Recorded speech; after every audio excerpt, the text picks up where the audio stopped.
Malam itu, aku pikir cuma akan jadi lembur biasa. Deadline besok pagi dan semua orang sudah pulang. Kantor terasa lebih dingin dari biasanya.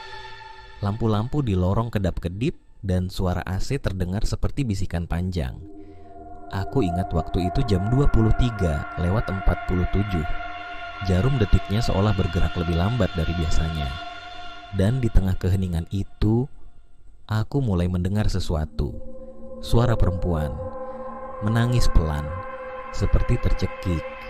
Awalnya kudiamkan, tapi suaranya makin lama makin jelas. Dan yang membuatku merinding, suaranya itu seperti datang dari belakang. Ketika kuputar kursi dan menoleh, tidak ada siapa-siapa di lorong gelap itu. Saat itulah aku mulai menyadari ada yang salah malam itu. Tangisan itu tidak berhenti, malah semakin keras, semakin dekat, seperti seseorang sedang tertahan rasa sakit yang besar. Napasku mulai berat, tapi entah kenapa aku seperti dipanggil oleh suara itu.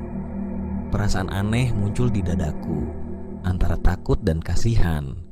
Aku bangkit, perlahan berjalan ke arah ruang arsip. Lorong itu terasa lebih panjang dari biasanya. Lampu di ujung berkedip, dan di sana untuk pertama kalinya aku melihatnya. Sesosok perempuan berdiri membelakangiku. Rambutnya panjang sekali, seperti menutupi seluruh punggung. Baju putihnya lusuh, kotor, dan menjuntai sampai lantai.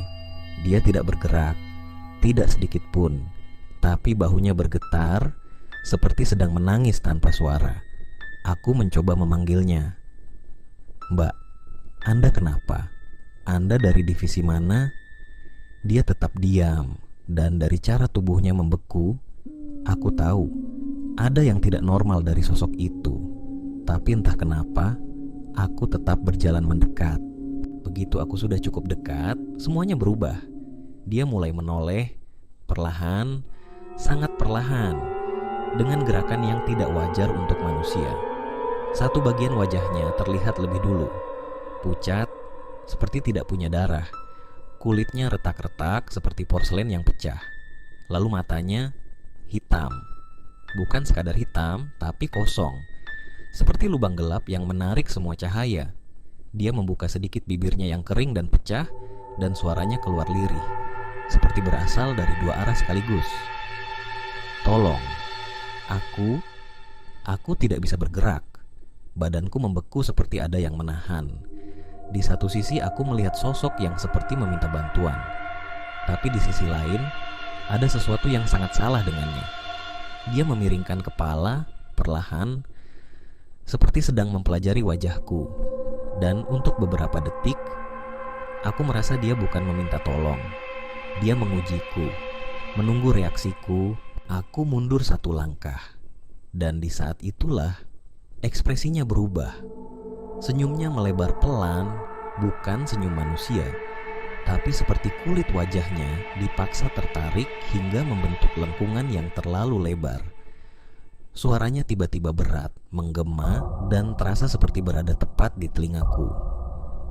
"Setelah kau melihat aku, kau tidak boleh pulang." Ruangan itu mendadak gelap, semua lampu mati.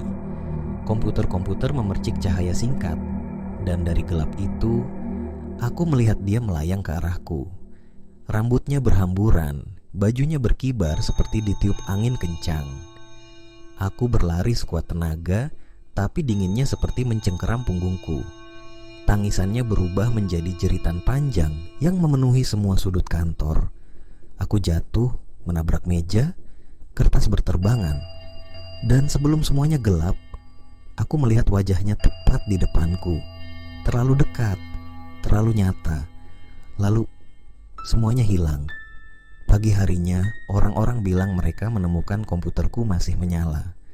Di layar ada satu tulisan besar, tapi bukan aku yang menulisnya. Tulisan itu hanya berkata, "Help me." Dan sampai hari ini, tidak ada yang pernah menemukan aku.